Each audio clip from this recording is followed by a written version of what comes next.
Qualitative, एक होती quantity, दूसरी क्वालिटी। यहाँ पर मतलब है क्वांटिटेटिव का कि ऐसी कौन सी चीजें हैं जो फाइनेंशियल स्टेटमेंट्स की क्वालिटी में होनी चाहिए या जो कैरेक्टरिस्टिक्स जो खसूसियात होनी चाहिए फाइनेंशियल स्टेटमेंट में। सबसे पहले है रेलेवेंस। रेलेवेंस का मतलब या रेलेवेंस का वर्ड निकला हुआ है रिलेटेड से, यानी जरूरी कौन कौन सी चीजें जो होनी चाहिए फाइनेंशियल स्टेटमेंट में। सबसे पहले में रेलेवेंस।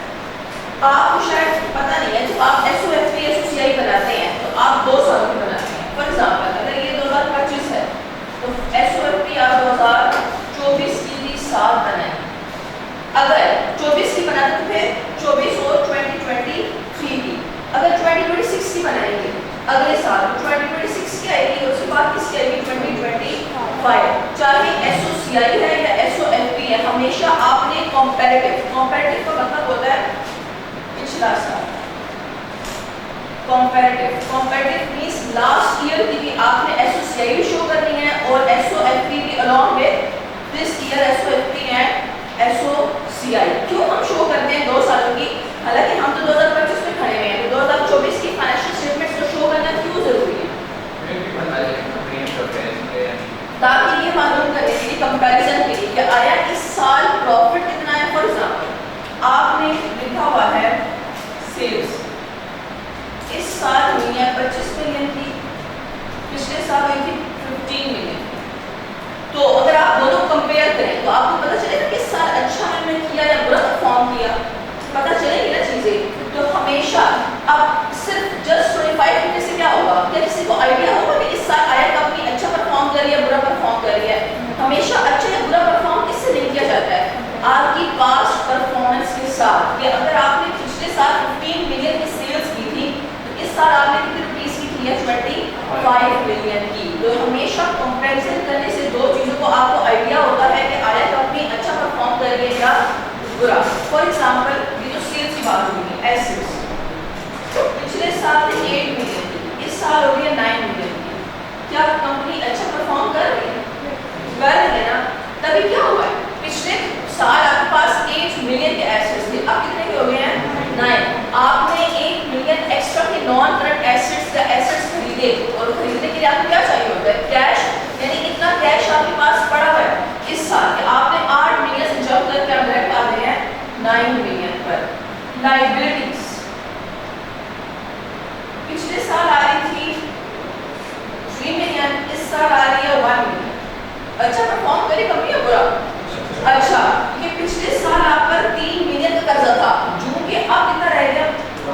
1। यानी आपने बीच में 2 मिलियन क्या कर दिया? पे कर दिया, पे बैक कर दिया, अदा कर दिया। तो इतना तो पैसा आपके पास पड़ा होगा ना, तभी तो आपने जान छुड़ा दिया है। लायबिलिटी कम होने से क्या फायदा होगा?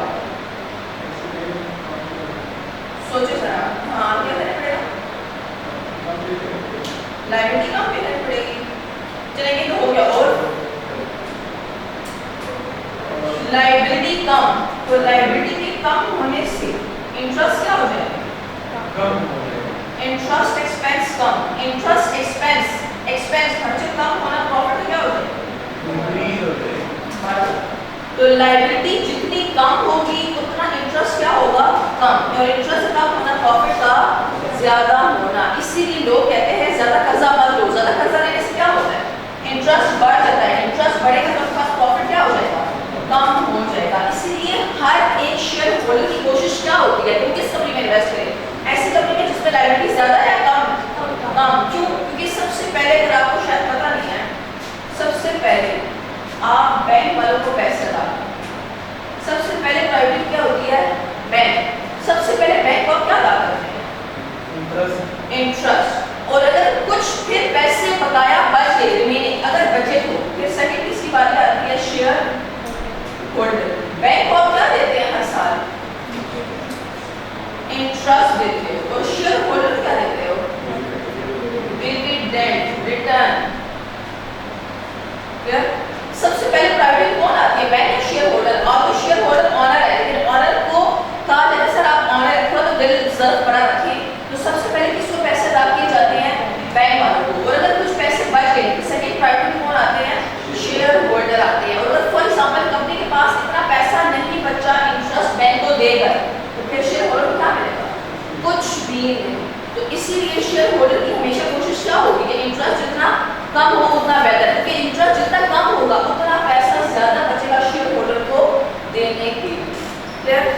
रेलेवेंस का मतलब है आपके फाइनेंशियल स्टेटमेंट्स में पिछले साल की इंफॉर्मेशन भी होनी चाहिए, ताकि आप क्या कर सके, दो चीजों को आपस में रिलेट कर सकें, ताकि आपको आइडिया हो कि आया इस साल कंपनी अच्छा परफॉर्म करे या पिछला साल अच्छा परफॉर्म कर रही थी। क्लियर?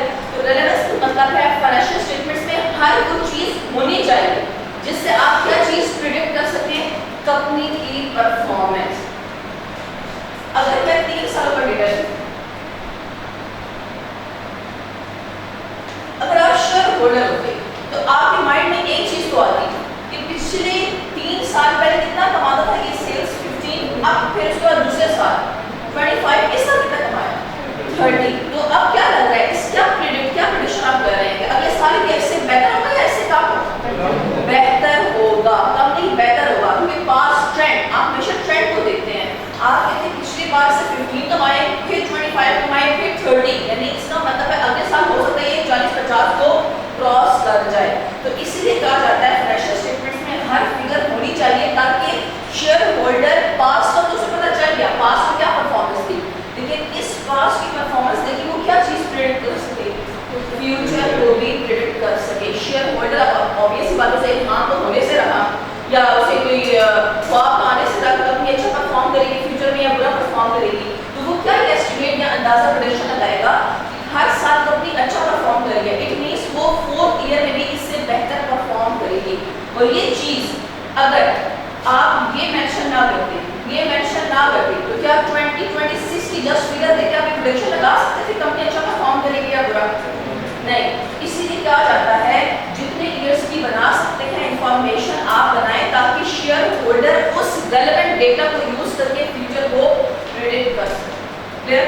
तो रेलेवेंस का मतलब होता है फाइनेंशियल स्टेटमेंट्स में हर वो फिगर, हर वो इंफॉर्मेशन होनी चाहिए जिससे आप अंदाजा लगा सको कि आया आपकी कंपनी फ्यूचर में अच्छा परफॉर्म कर रही है या नहीं, करेगी या नहीं। क्लियर? ट्रू एंड फेयर का मतलब शायद मैंने आपको बताया, ये बड़ा लिखा में भी आप लोगों ने पूरी तरह की हो गए में या फिर मैंने आपको कहा था पढ़ने के बाद ये कैरेक्टरिस्टिक्स में होमवर्क में देख पा रहे आप लोगों को। ट्रू एंड फेयर का मतलब होता है एक तो फाइनेंशियल स्टेटमेंट्स कंप्लीट होनी चाहिए, एक होनी चाहिए free from error, free from biasness. Biasness का मतलब मैंने आपको बताया था ना कि अपने इंटरेस्ट की खातिर आपने बायसनेस शो नहीं करनी। फॉर एग्जांपल अगर डायरेक्टर का बोनस लिंक्ड है प्रॉफिट के साथ तो दूसरा डायरेक्टर अपने दोस्त के लिए उनकी कुर्बानी नहीं दे सकता, ये फिर उसने एक अनप्रोफेशनल बिहेवियर शो किया है। उसके बाद आता है कॉन्फ्लिक्ट ऑफ इंटरेस्ट, भी ये फ्री होना चाहिए, कॉन्फ्लिक्ट ऑफ इंटरेस्ट नहीं होना चाहिए, यानी अपने इंटरेस्ट की खातिर शेयर होल्डर के इंटरेस्ट को तबाह करना बेवकूफ़ी है।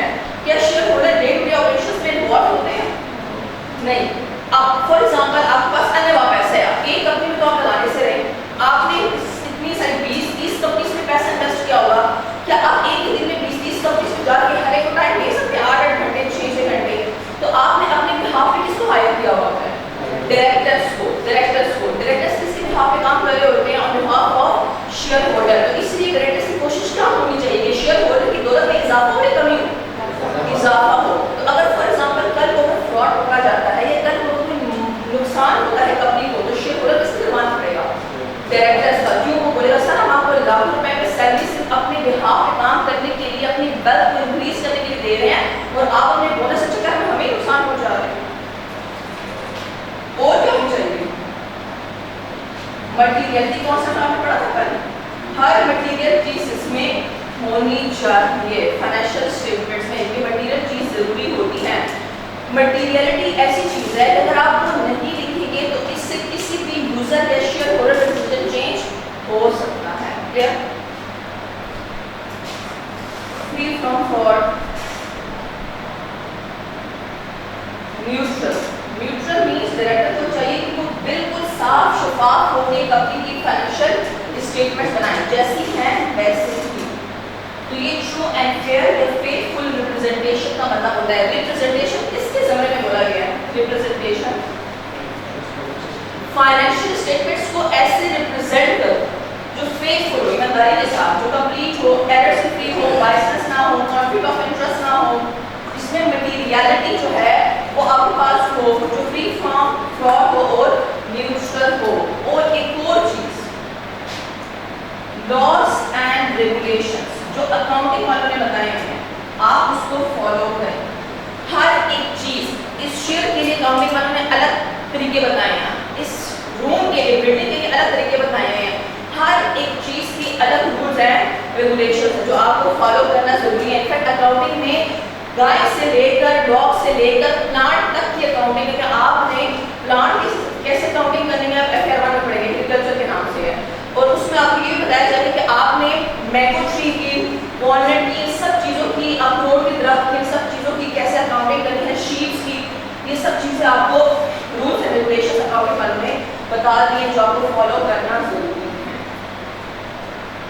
अगर आप लॉस एंड रेगुलेशंस फॉलो नहीं करेंगे, फॉर एग्जांपल अकाउंटिंग कहती है काम ऐसे करो, आप कहते हैं नहीं सर मुझे तो मज़ा नहीं आ रहा, या मेरे ख्याल से ये ज़्यादा बेहतर तरीका है, तो इसका मतलब है कि फिर आपकी फाइनेंशियल स्टेटमेंट सही नहीं है। क्योंकि आपकी फाइनेंशियल स्टेटमेंट्स तब सही होंगी जब आपके पास फाइनेंशियल स्टेटमेंट्स में हर वो लॉ एंड रेगुलेशंस आपने फॉलो किया होगा जो अकाउंटिंग वालों ने बताया होगा।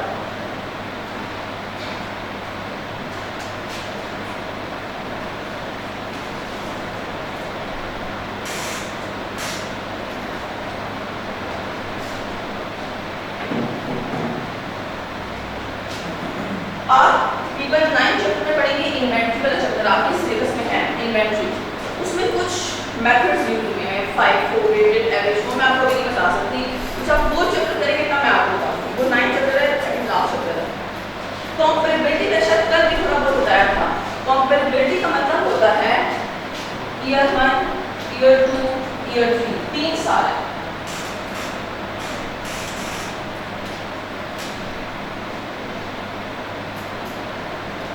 पहले साल आपने यूज कर लिया कॉस्ट मॉडल, दूसरे साल रिवैल्यूएशन मॉडल, फिर अगेन कॉस्ट मॉडल, जैसे 2026 में रिवैल्यूएशन मॉडल। एसेट्स की यहाँ पे बर्थ थी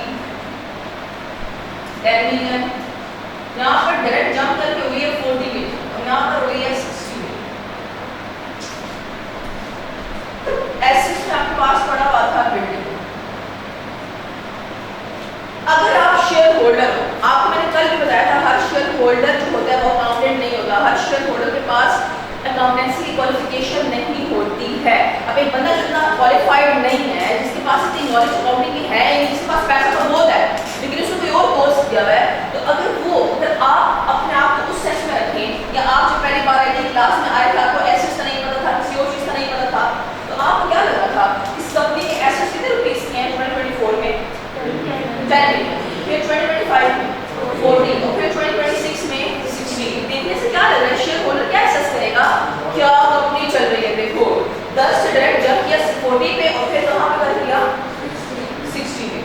अगर रियलिटी देखी जाए, एक ही बिल्डिंग है, हालांकि उसने एक्स्ट्रा बिल्डिंग नहीं ली है, एक ही बिल्डिंग है, लेकिन जस्ट क्या चेंज करने की वजह से, मॉडल्स चेंज करने की वजह से आपकी पूरी की पूरी फाइनेंशियल स्टेटमेंट्स क्या हो गई हैं, बिल्कुल अलग हो गई है, इतनी अच्छी दिख रही है कि कोई भी बंदा जिसके पास पैसा है वो आपकी कंपनी में इन्वेस्ट कर देगा।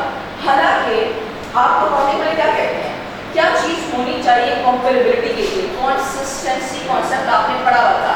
अगर ईयर 1 में आपने कॉस्ट मॉडल यूज किया तो ईयर 2 ईयर 3 में भी आपको क्या यूज करना चाहिए, कॉस्ट मॉडल, क्योंकि अगर आप कॉस्ट मॉडल यूज नहीं करेंगे तो फिर कंपैरेबिलिटी का इश्यू आ जाएगा, फिर आप दो चीज कंपेयर आपस में नहीं कर सके, फिर तो आप उनको एक तरह से कहते हैं बेवकूफ बना, जैसे कहते हैं विंडो ड्रेसिंग। विंडो ड्रेसिंग का मतलब होता है आप उसको इस तरीके से शो कर रहे हैं कि जी हमारी फाइनेंशियल स्टेटमेंट्स बहुत ज़्यादा अच्छी हैं, हालांकि ऐसा कुछ भी नहीं है। ये तो कंपनी सी बात होती है, एक कंपनी ए है, एक कंपनी बी है, एक कंपनी सी है। ये कंपनी ए यूज करिए कॉस्ट मॉडल, ये रिवैल्यूएशन मॉडल, ये भी कॉस्ट मॉडल। आपके पास पैसा है, आपने 3 कंपनीज को आपस में कंपेयर करना है, क्या कंपैरेबिलिटी का इशू आएगा आपको? आएगा। वजह कंपनी ए हो सकता है कि सब कंपनी से बेहतर हो, लेकिन जो कि वो कॉस्ट मॉडल यूज कर रही है तो उसकी एसेट्स की वर्थ आ रही है 1 मिलियन, और कंपनी बी की आ रही है जी 10 मिलियन और ये 20 मिलियन। तो आप किसमें इन्वेस्ट करेंगे? कंपनी सी में। हालांकि बेहतर कौन सी बनी थी? कंपनी ए, लेकिन जस्ट आपने कंपैरेबिलिटी इशू की वजह से कॉस्ट मॉडल जो कि कंपनी यूज कर रही थी, पुरानी वैल्यू यूज कर रही थी, तो इसलिए आपको क्या लगा कि इसके नॉन करंट एसेट्स कम पड़े हैं। इसलिए कहा जाता है कि आप हर एक कंपनी को चाहिए कोशिश करें कि जिस इंडस्ट्री में वो ऑपरेट कर रही है उस इंडस्ट्री में अगर बाकी कंपनीज रिवैल्यूएशन मॉडल यूज कर रही हैं या कॉस्ट मॉडल, इनमें से कौन सी दो चीजें कॉमन है कंपनीज ए एंड सी, तो फिर कंपनी बी को क्या करना चाहिए? या आप कंपनी बी में करें, तो फिर किसको चेंज करना चाहिए? कंपनी बी को, ताकि फिर क्या हो जाए, तीन कंपनीज को आप आपस में कंपेयर कर सको। इस तरह अगर आप देखें तो आप